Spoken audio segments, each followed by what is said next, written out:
Magandang araw sa inyong lahat. Ako po si Johnny the Bagger. Pag-usapan natin ngayon itong um, ginawa ho ng kampo ni Sara kahapon. No? April 7, no? Isang araw bago bago maglabas ng masakit sa kalooban na kautusan ng Korte Suprema na sinasabi sa kanila kinonsolidate namin ang inyong petisyon ninyong dalawa, copycat, itong kay Sara sa petisyon ni Torion.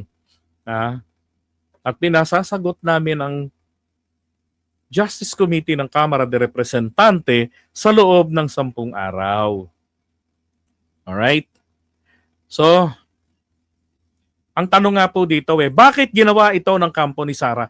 This time, mga kapatid, legal team na po ni Sara ang may gawa. Yung nauna, si Torion na walang legal personality, if I'm not mistaken. So kapag wala kang legal personality doon, 'di ba? Alam niyo naman ang Korte Suprema is nabero 'yan eh. Naalala ho ninyo itong prinsipyo, nakalimutan ko yung tawag dito basta tawag ko doon ay Wapakels principle. Alam niyo po yung Wapakels principle? Ang Wapakels principle ay ganito. Naalala ninyo itong professor na payat, yung mahilig magpunta sa Korte Suprema at nagrereklamo, nagpe-petition. Nakalimutan yung pangalan, sorry hindi siya taga Manila, pero question niya sa Korte Suprema yung ordinansa ni na Yorme na ginawang 80,000 na 60,000 pesos ang bayad para sa taunang sa garbage fee. Pag kukuha ka ng business permit, may dagdag kang ganyang kalaking babayaran. Na dati, mga pa 5,000 lang nga yata, ganun, 10 o hanggang maximum 20, depende sa establishmento. Question niya po yun. Anong sabi ng Korte Suprema? Wala kang pakialam dito, hoy, hindi ka taga Maynila, hindi ka direktang maaapektuhan. Kaya tawag ko po doon Wapakels. Okay? Huwag kang magreklamo kung hindi ka direktang apektado. 'Di ba? Ngayon, siguro naisip nila na walang legal personality si Torion. Baka mamaya ibasura ng Korte Suprema ito. 'Di ba? So, ang ginawa nila ngayon, nagsampa na rin sila. Copycat lang no? Langiya. Itong team ni Sara. 'Di ba? Wala na may ibang dahilan ano lang ito, kumbaga, testing the water. Pero alam niyo ho ba, mga kababayan, si Attorney Larry Gadon, he's still a lawyer. Hindi kahit disbar si Attorney Larry Gadon, attorney pa rin po yan. Binawalan lang sila ng Korte Suprema, tinanggalan lang siya ng kapangyarihan, ng karapatan na mag-practice. Okay, humawak ng kaso. Gumawa ng pleading. Doon lang siya bawal. Pero yung magbigay ng legal opinion, legal advice, pwede po siya magbigay ng legal advice. Okay? Hindi naman nawawala ang laman ng utak mo, ang natutunan mo pag na-disbar ka Ang mahirap, nakapasa ka ng law, bobo ka pa rin. Right? Wala akong pinapatamaan dyan Felipe Ansale. Wala akong pinapatamaan.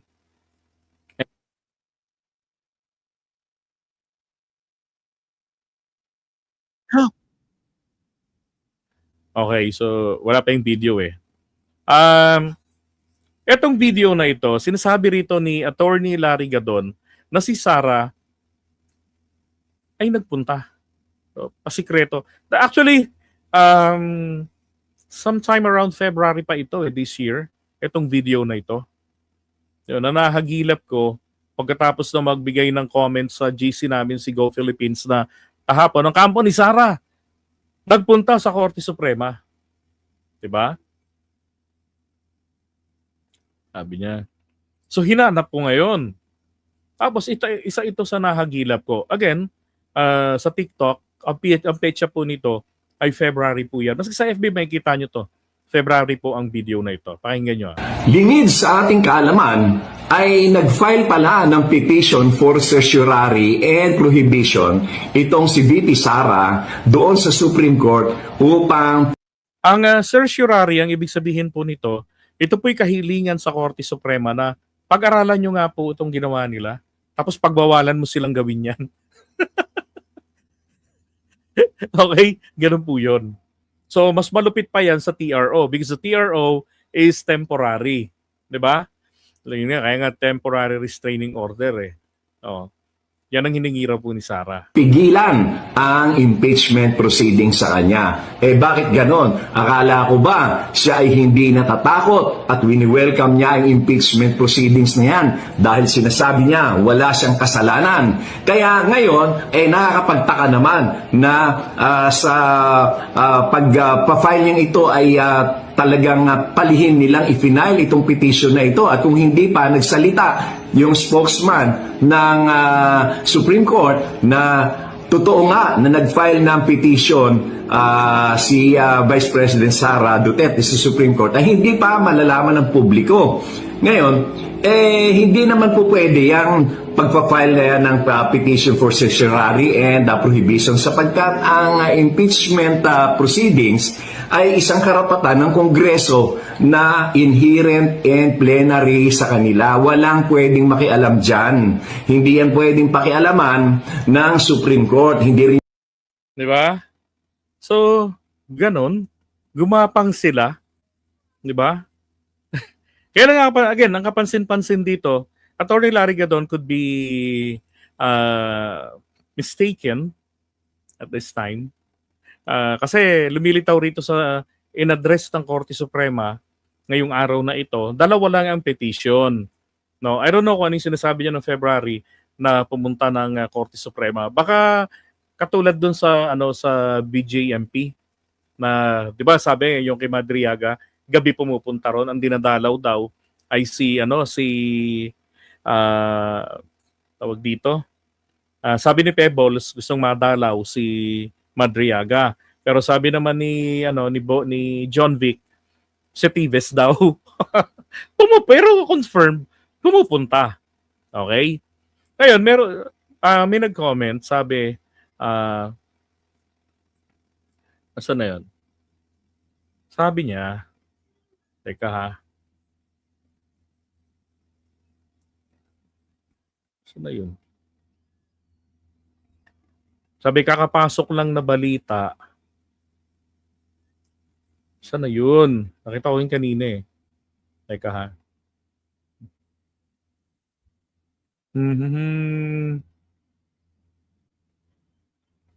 Lah, nawala. Anak ng baka naman. Meron dito nakita ko kanina, sabi niya, kakapasok lang ng na balita. Hindi ko alam kung saan niya napanood yun. Kung sino nagsabi, pero gusto kong i-correct yun. No? Baka nababasa nyo na ha. Saan na yun?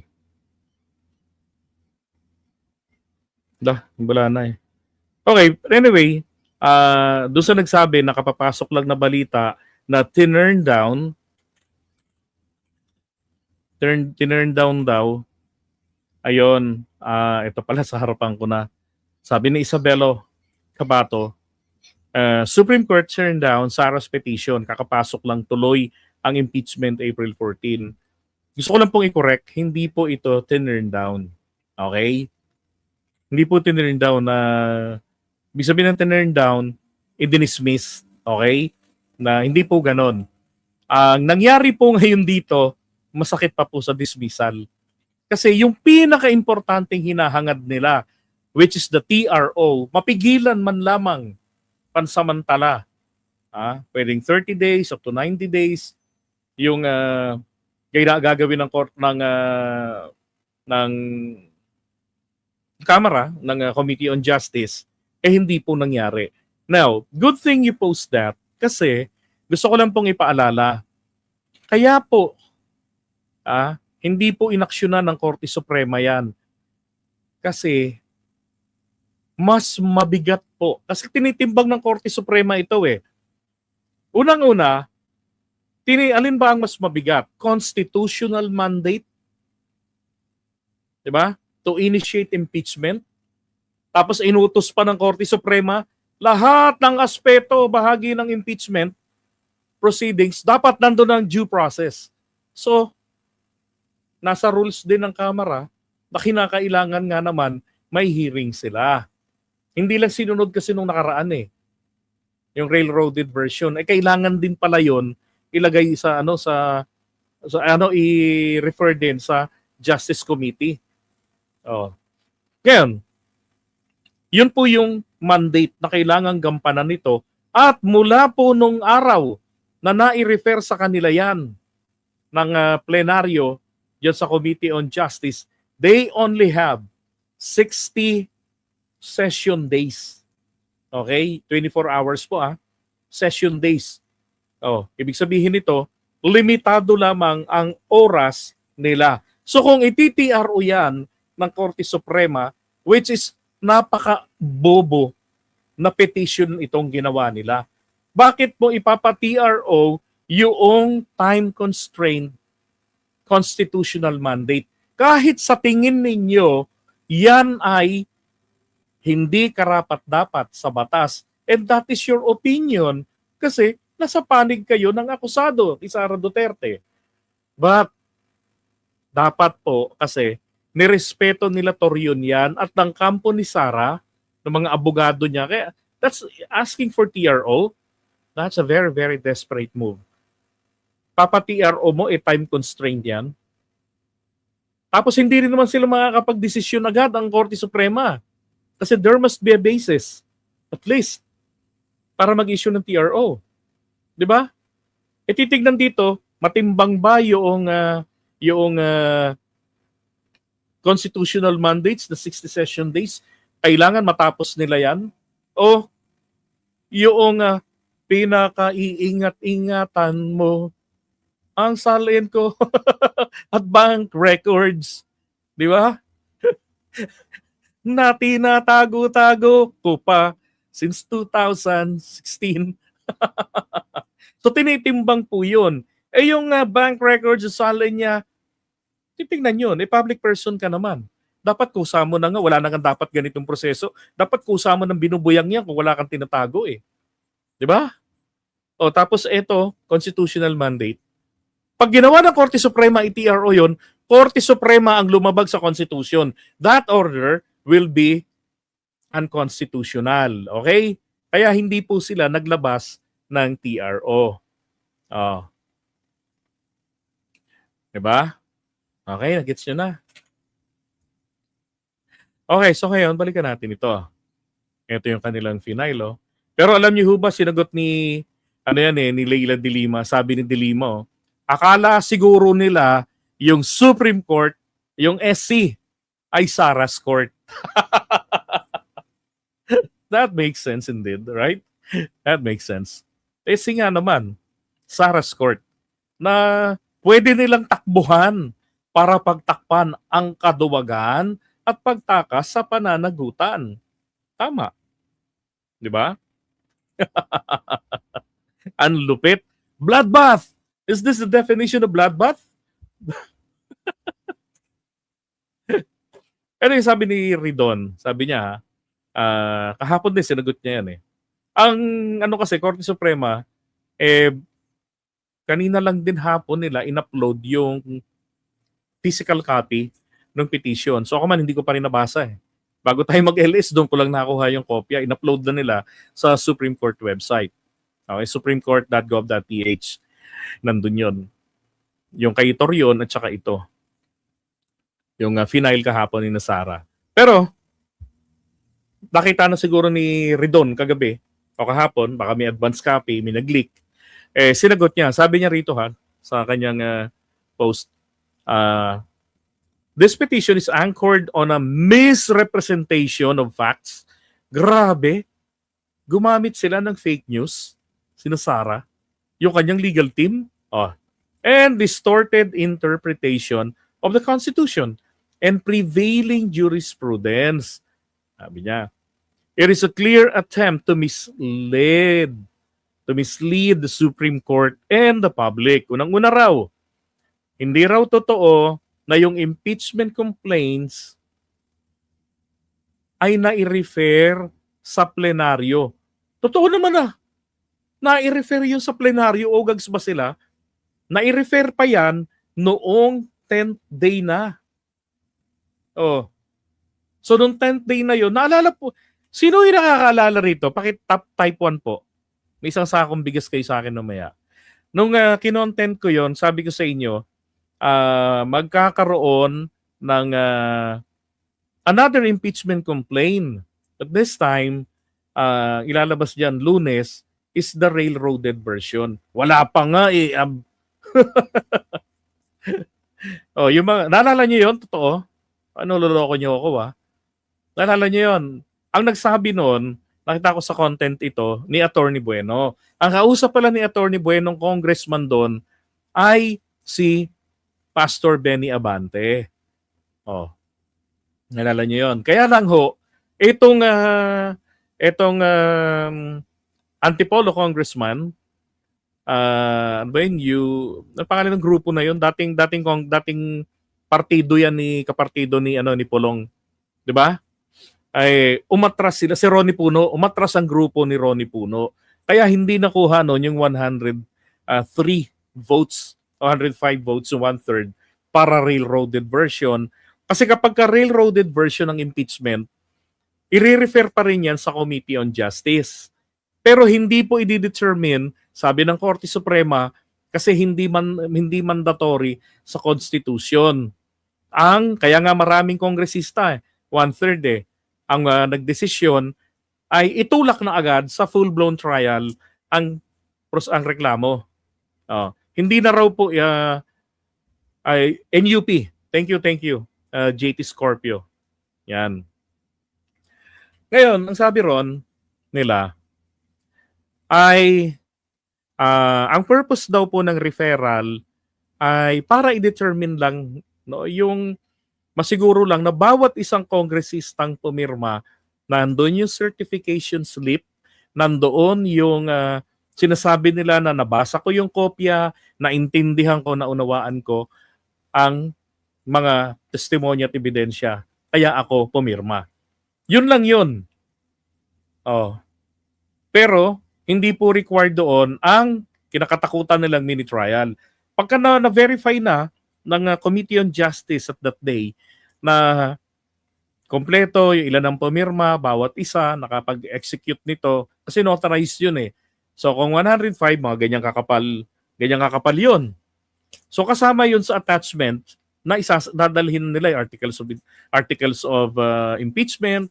Yung complaint, yun ay magiging article of impeachment. Plus yung verification slip and yung notarized copy na na sinasabi nila na unawaan nila yung ginawa nila. Then same day, possibly or maybe the following, madadala na yon sa impeachment court, sa Senado. Ganun yun. Yun ang inano nila nung nakaraan. Kaya lang hindi nga po, matras po yung NUP, naduwag. Sina Ronnie Puno. Kasi may soft spot sa puso nila si Pulong. Member nila dati yan.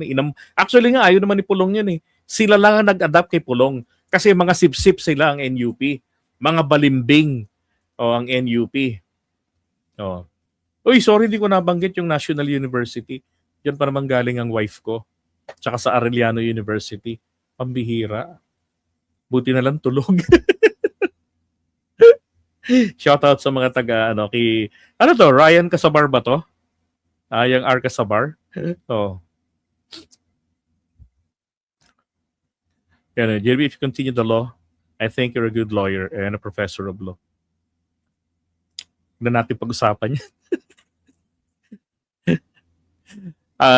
So sabi niya rito, hindi raw po totoo. Hindi kasi ganito, nung 10th day na yan, hinihintay kasi talaga Sandro na naman ang promotor doon. Yung pumalpak na impeachment nung nakaraan, Sandro din ang promotor. Etong huli, Sandro din, kaya lang hindi naman na nagtagumpay dahil hindi nabuo yung boto dahil may umatras. So nung araw na yon, actually nakatuto kami noon eh. Yung mga contact namin sa HOR, kinakausap namin, chat namin eh. Sabi nila, oo, magpa-file ngayon kasi 10th day ngayon. Inihintay lang yung kay Sandro. May railroaded version na naman. Tapos, nako, alauna na ng hapon, walang nangyari.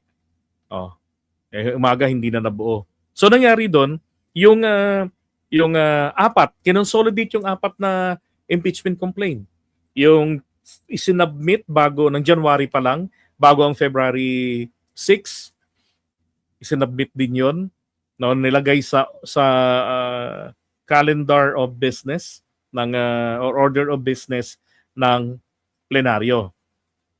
Kasi si speaker ang maglalagay nun eh. And then, ang sabi doon, mula nung araw na yan, they have 3 session days to refer to the Committee on Justice. Eh, hindi na nga po nangyari. Diba? Ang mangyayari po kasi nung araw na yon, kung natuloy yung railroaded version, 5 impeachment complaints ang sabay-sabay na ire-refer dyan po sa Committee on Justice. And then the Committee on Justice will just consolidate the complaints. Ililigwak nila yung hindi kailangan. They have the right to do that. Mamili sila doon o pag-isahin lahat ito. Ang sabi ng Korte Suprema, ang purpose ng consolidation base sa kanilang desisyon noong July 25, 2025 at nitong January 28, if I'm not mistaken about the date, this year, nung binasura nila yung MR, Motion for Reconsideration ng House of Representatives, ang sabi nila roon, ang purpose naman daw po nito ng consolidation ay para masiguro na isang articles of impeachment lang ang makakarating doon sa impeachment court para sa full-blown trial. At pag tinignan yung definition ng consolidation, ibig sabihin, pinag-isa, pinalakas. Yun ang ibig sabihin ng consolidation. So, nung araw na yun din, pinalipas lang nila yung yung oras ng paglagay doon sa order of business. Hindi nila hinintay na matapos yung 3 days. And that same very date, bago mag alas 4 ng hapon, ni-refer na nila yan sa Committee on Justice. May video naman din yan eh. Dahil naka-live nung araw na yan ng plenaryo. Nagtatanga. Kaya sabi nga ni Ridon, fake news kayo. Sinasabi ninyo wala. Ginawa rin ho nila yan nung panahon, yung naunang Sandro, yung pinag nila Sandrong pumalpak na impeachment. Sinabi rin nila yan na walang nangyaring ganito na referral. Naalala nyo yon? Doon sa July 2025 decision nila ng Korte Suprema. Ginawa nila ngayon dito ng kampo ni Sara, sila naman ang nagsabi na walang referral sa plenary. Sabi niya pa rito this was not merely an act of Speaker or the Committee on Rules, it was an act of the House sitting as a collective body. Kasi plenaryo naman yun yung magre-refer nun. Hindi kinakailangan ang Speaker of the House ang magre-refer nun sa Committee on Justice. Ang trabaho ng Secretary General is to receive complaints. Yun lang yun. Tapos immediately, sabi ng rules ng Kamara, dalhin sa opisina ng House Speaker. Ang House Speaker, pag na-receive niya yan, unang-una, meron na po siyang na-trigger na yung 10 session days para ito ay ilagay sa order of business ng plenaryo. At pag nasa plenaryo na ito, si plenaryo na po ang bahala na mag-refer niyan in 3 session days doon sa Committee on Justice. That is how it works. Okay? So masyado nilang tinatanga na naman ang taong bayan. Second, sabi niya, there is no legal requirement for prior deliberation before referral. Yun, sabi niya, kasi sinasabi nila, dapat bago na refer, nagkaroon na ang plenaryo ng deliberation dito. Mga kababayan, bakit pagdi-deliberation ng buong plenaryo doon? Di ba? Ang plenaryo, kakailanganin lamang base sa Constitution ang kanilang deliberation at desisyon pagdating na pong natapos ng Committee on Justice ang kanilang trabaho, which is within the 60 session days. Pwedeng mas maaga, pero bawal lumagpas sa 60 session days upon referral to the Committee on Justice. Oh. Doon lang po yung deliberation. Bakit po may deliberation doon? Kasi syempre may mga kukontra and they need to convince them. 'Di ba? Yung mga pumabor, yung mga proponents, they need to convince them. Lalo si Leila de Lima, kailangan niya kumbinsihin yung ibang kongresista na tama yung ginawa ng Committee on Justice. And then ganun din yung mga taga-Committee on Justice, yung trabaho nila. Kailangan nila ikumbinsihin na yung plenaryo pumanig man lang sa kanila, 'di ba? O hindi man, at least nagawa nila yung trabaho nila at maraming pumirma para pumasok sa 1/3. Oh. Pero hindi po required maging ng constitution natin. Tama naman sinasabi. Sabagay, attorney si Ridon, hindi naman talaga kinakailangan. Ito pa, sinight din kasi ito ni Sara eh. Sabi niya, at most, sabi niya, there's no provision in the 1987 Constitution, the House rules on impeachment or Gutierrez versus House that mandates deliberation prior to to referral. At most, Gutierrez states that deliberation may take place. It is not a mandatory requirement. Di ba? Pwede mag-deliberation kayo. It's up to you. If you want to waste your time. Bakit? May bearing ba yung deliberation nyo? Di ba? Oh. Ang may bearing po ron para mag-desisyon kasi is the Committee on Justice. Sila kasi magdidetermine ng sufficiency. Ito ba pasok sa banga? Or trigger, sakop pa ito ng triggered na 1-year bar rule. Katulad yung nangyari doon, isinet aside nila yung natira yung sinubmit, final ng January na galing sa kamatayan block. Tapos yung apo ni Cory Aquino, winidraw niya yung kanilang January filed impeachment complaint in the guise of giving way to the third and fourth impeachment complaint. Di ba? At yun nga yung umusad, yung dalawang February, yung beyond February 6 submitted impeachment complaints. So yun ang nangyari doon.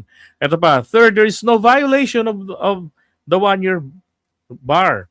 The 1-year bar applies only after a valid referral of an impeachment complaint.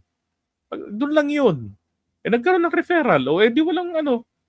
Ang sinasabi po nila ron kasing nalabag, yun daw pong na-refer sa Committee on Justice na January submission. Okay. So, sakyan natin ito. Sabi kasi ng Korte Suprema, nung July 2025 decision nila, dapat sampahan nyo siya uli ng kaso. Kasi hindi naman namin yan pina-absuelto eh. Oo. Ang ano lang namin dito, merong pang-aabuso sa kapangyarihan na nangyari. At nangyari tuloy, dinedman ninyo ng Kamara yung naunang 3 impeachment complaint just to give way the Sandro complaint na railroaded. Because of that inaction, since you messed up the Constitution, binasura namin yan. Pero, hindi namin inabsuelto si Sara. Sampahan nyo siya ng panibagong impeachment complaint nang hindi aaga sa February 6. So, ibig sabihin, hindi pwede February 5. Sa bagong decision nila, kwinenta lang naman nila yung kailan ba talaga nagtapos yung 10 session days ng Kamara de Representatives, ng Speaker of the House para ilagay siya sa order of business. Lumilitaw po, hindi umabot ng February 5. Kung hindi, January 14 lang natapos. Yun lang yung ruling nilang sinabi. At dahil po doon sa February 5 kasi, nagsampa ng impeachment complaint si Sandro, yung grupo niya, tapos yung 3 na-refer din sa Committee on Justice at that day, pero in-archive nila, it means tantamount to dismissal, na-trigger noon yung 1-year bar rule. Ganun po yung nangyari doon. Rito, maliwanag, wala. Kasi kapag ano po ba ang epekto kapag saklaw ng 1-year bar rule ang isa sa mga reklamo? Yung saklaw ng 1-year bar rule, wala itong bearing at all. Kahit ito pa ay na-refer ng maaga sa sa Committee on Justice, it does not trigger another one-year bar rule. Why? Because from the very beginning, that is void ab initio. Ibig sabihin, wala itong visa, wala itong legal bearing. So hindi makakapag-trigger yon ng one-year bar rule. Again, kahit nauna pa na nai-refer yung 2 January submitted na impeachment complaints. Oh. 'Di ba? Kaya nga madali lang naman nilang i-set aside yung natira. Hindi na rin nakapalag ang kamatayan block. Bagamat nalungkot sila, tarantado sila eh. Masyado silang atat na atat. Hindi mo lang nakahintay ng February. Hindi naman na ngayon paunahan ng filing ng impeachment kasi merong 10 days allowable period ang speaker para ito ay mag-abang pa, maghintay pa ng ibang posibleng impeachment complaints na isasubmit. Basta within 10 days from the very first impeachment complaint na sinubmit, kailangan mailagay niya yun sa order of business para matrigger yung 3 days para ma-refer sa Committee on Justice. Yun lang. Oo. Pero ito, sabi nga accordingly, there's no violation of one-year bar rule. The contrary claim in the petition is a misapplication of both Constitution and jurisprudence. So yung mga binanggit niya rito ng mga jurisprudence, tawag dito, minamali nila yung interpretation. Jurisprudence, ito yung previously decided cases na ginamit, kinote, pero mali yung kanilang interpretation. Diba? So, tama naman. Gusto nyong iligaw ang Korte Suprema at ang taong bayan. Ba't ganun? Sanay kasi sila sa fake news. Fake news is a culture of the Duterte team. Yun ay yung maliwanag dyan. Ito pa, pangapat, there's no violation of due process. Uy! Naku po, sagad-sagad sa due process, sa totoo lang. Takot lang sila sa due process. Diba? The authority of the House House Committee on Justice to conduct hearings, issue subpoenas, and gather evidence is firmly grounded in the Constitution. The House rules of impeachment and established jurisprudence including Duterte. Mga kababayan, walang nakalagay sa saligang batas na bawal kayong mag-issue ng subpoena. Bawal, walang nakalagay po ron na during impeachment proceedings in the House of Representatives, wala hong nakalagay na ganon. It is prohibited to issue subpoenas for additional documents or evidence. Walang ganon na pagbabawal. At kapag wala pong pagbabawal, pag walang nagsasabing bawal, ano po ang ibig sabihin? Pag walang nagsasabing bawal, anong ibig sabihin? Pwede. 'Di ba? Ibig sabihin pwede pag hindi sinabing bawal. Sinabi ba ng Korte Supremang bawal kayo humingi ng additional documents, additional evidence? Hindi. Kasi kailangan ng Korte Suprema ng Kamara na gumawa ng kanilang rules ng patakaran nila. Kaya po mayroong House impeachment rules. At yun ang kailangan by words, palabra por palabra. Kailangan nilang sundin ang titik ng kanilang sariling patakaran sa impeachment process, sa proceedings. Yun ang sinabi ng Korte Suprema recently sa desisyon nila.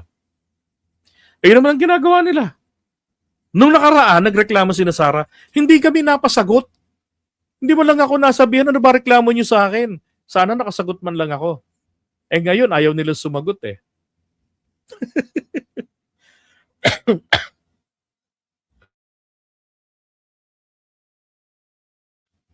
Diba? The Constitution does not require that all evidence be attached at the time of filing. Tama, wala naman nakalagay na gano'n sa Constitution. Ang sinabi lang doon is yung mode of initiating impeachment. Pwedeng miyembro ng Kamara de Representante, basta verified complaint, tapos sa verified complaint din, isampa ng sino mang pribadong mamamayan, not necessarily may trabaho o taxpayer, basta mamamayang Pilipino o mamamayan ng Pilipinas. Hindi din sila kinakailangan natural born citizen. Hindi gano'n, basta mamamayang Pilipino. At kailangan at least isang congressman ang mag-i-endorso. Oh. And then yung pangatlo na mode of impeachment, ito ay yung railroaded version o 1/3. Yun lang. Pero wala hong nakalagay doon na kailangan naka-touch na. Maging doon din po sa tawag dito, yung sa Bill of Rights, yung sinasabi na no person shall be deprived of life, liberty, and property without due process of law. Kasi ang magdi-deprive ng kanyang karapatan yung korte, impeachment court eh.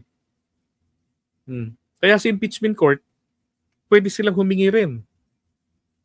And then dito sa Kamara, hindi naman pinagbabawalan, pwede rin silang humingi ng mga additional evidences na kailangan nila or information, testimonies. Kung hindi sila mapagbigyan, they can still proceed. Diba? Ang masaklap lang, hindi man lang nabigyan ng kampo ni Sara ng pagkakataon na ma-dismiss man lamang ng Committee on Justice yung reklamo laban sa kanya. Kung sinagot nila at nakita doon na mas matimbang yung sagot ng Vice President. Magbobotohan ngayon itong miyembro ng Justice Committee. At sa boto ng Justice Committee ay dapat i-impeach si Sara. Dadalhin pa rin yan sa plenaryo. Isasubmit yung parehong mga ebidensya na nakita ng taong bayan. At nakita nila, malinis naman pala si Sara eh. Mali naman pala itong mga nag-aakusa eh. So hindi sila pipirma sa impeachment. Di ba hindi nila i-confirm na si Sara ay palitis natin sa Senado. Iyon po yung epekto ng ginagawa nila Sara na hindi sumasagot, di ba, diyan sa Kamara. Bakit? Iniiwasan kasi nila na ilatag dyan yung mga ebidensya. Bakit po? Inaasahan kasi nila na eto na naman, may magmo-motion na naman. I-dismiss natin ang impeachment complaint laban kay Sara diyan sa Senado. Naalala niyo yon? Kahit wala sa rules, remember, sino nga ho yung nag-move nun? Si Bato de la Rosa, right? Si Bato. Nagpapa-dismiss noon kahit wala sa rules nila. Then sabi, ito yung kinakatakutan, Diyos ko po. Ito yung kinakatakutan. And I'm really, I believe the public is very, very excited for April 14. Kasi, sabi niya rito, in coming days, sa mga darating ng mga araw, mga dokumento mula sa Ombudsman, naku, yung mga salin yan. The BIR, SEC, ay isusumiti raw po na raw po sa kanila. Yun. Ang tanong, pwede ba nilang demandahin yung mga yan? Hindi nila pwedeng demandahin yan pag nag-comply because they were subpoenaed by the Committee on Justice. Contempt sila pag hindi sila nag-comply. Yan, this will be presented to the public next week on April 14. Witness testimony including that of Ramil Madriaga will also be heard. Yan pong part na yan. Ito ang kanilang kinakatakutan. Yan. Diba? Isipin nyo kung nonsense naman si Ramil Madriaga. Bakit pa kinasuhan? Diba? Para lang po makumbinse ang mga miyembro ng Committee on Justice at saka lalong-lalo na yung plenary. Yung mga hindi miyembro, yung kabuuan ng Kongreso ng Pilipinas, ng House of Representatives at ang mga senador. Na bakit nyo nga naman pakikinggan to? Nireklamo ko nga yan kasi sinungaling eh. Sinungaling siya sa kanyang sworn statement. Yun ang sinasabi nila Sara sa demanda niya. Sinungaling si Ramil Madriaga. I don't know him, pero Potek, si Pebbles Conanan, naglalabas ng mga katibayan galing sa kampo ni Ramil Madriaga na somehow magkakilala sila ni Sara at naglingkod siya. Kasi kung di ka naman naglingkod sa kanila, di ka magkakaroon ng ganong access eh. sa kanyang grupo eh. 'Di ba? May pabati pa. Happy birthday, Kuya Ram. Hindi, in fairness, madali kasi si Sarang kausapin sa ganon na magpa greetings kahit hindi niya kilala. In fairness ako walang bearing sa akin 'yon na nagganon eh. Ang kailangan ritong maipakita ng kampo ni Madriaga, yung mga conversation nila ni Sara. Okay, yung mga conversation na katunayan talagang kayo ay may mga utos sa akin. That I'm really your bagman. Yung mga ganun, yun ang kailangang patunayan niya rito. Yung live, yung Zoom meeting. Naalala ko kasi nagpunta kasi dati kino-content namin sila, nagpupunta kami sa ISDA, yung Inday Sara Duterte. 'Di ba? Yung opisina nila sa Quezon na. Pupunta kami ron ng Team Goldfish.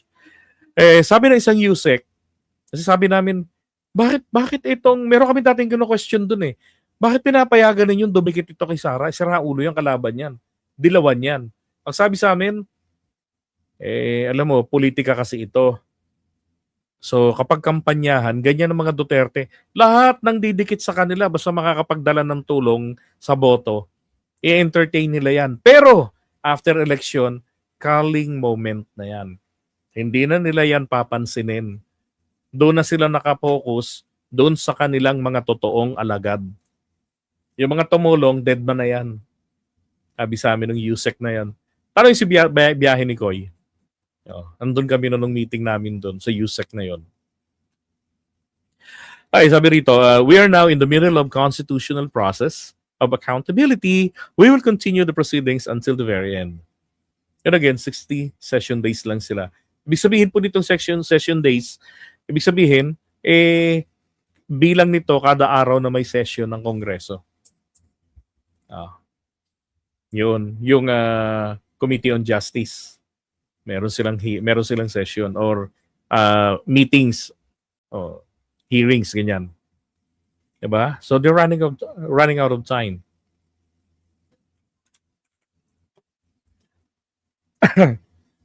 Kung na-delete na ang sagutan ni Madriaga at Lustay, pwede sigurong ma-retrieve yun ng Meta. Pwede, bakit hindi?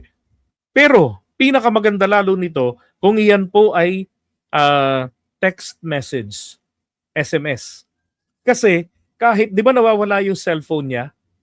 No, 2 cellphone ni Madriaga nawawala. Nagtuturuan kung sinong salarin, kung ang Korte ng Maynila, yung RTC, o yung law office ni Harry Roque. Ang tanong, bakit nagka-access ang law office ni Harry Roque sa cellphone ni Madriaga? Sila yung nagdidemanda laban kay Madriaga. Di ba? So doon pa lang, kaduda-duda na. Kaduda-duda na yan. Dapat questionin na ang korte, ang RTC na mahawak ng kaso. At saka reklamo lang naman laban kay Madriaga, galing po sa kapraningan. Ang nabasa ko, ang sabi, hinala ni na Roque na nagre-regroup at mangingidnap uli. Pwede ka bang hulihin dun? Pwede ka bang papanagutin dun? Sa tamang hinala, ano ang ebidensya mo dun? Diba? Kaya kinuha nila Roque yung cellphone para yan ay mapakialaman, ma-access yung account niya at gagawa sila ng mga convo na peke para palitawin na merong kachat na may pinaplanong hindi maganda. And apparently, hindi nila magawa because they don't know the password, di ba? Yun, winala na lang yung cellphone. Alin dun sa dalawa ang salarin? RTC o kaya etong opisina raw ni Akla. See? The evil motive. Di ba?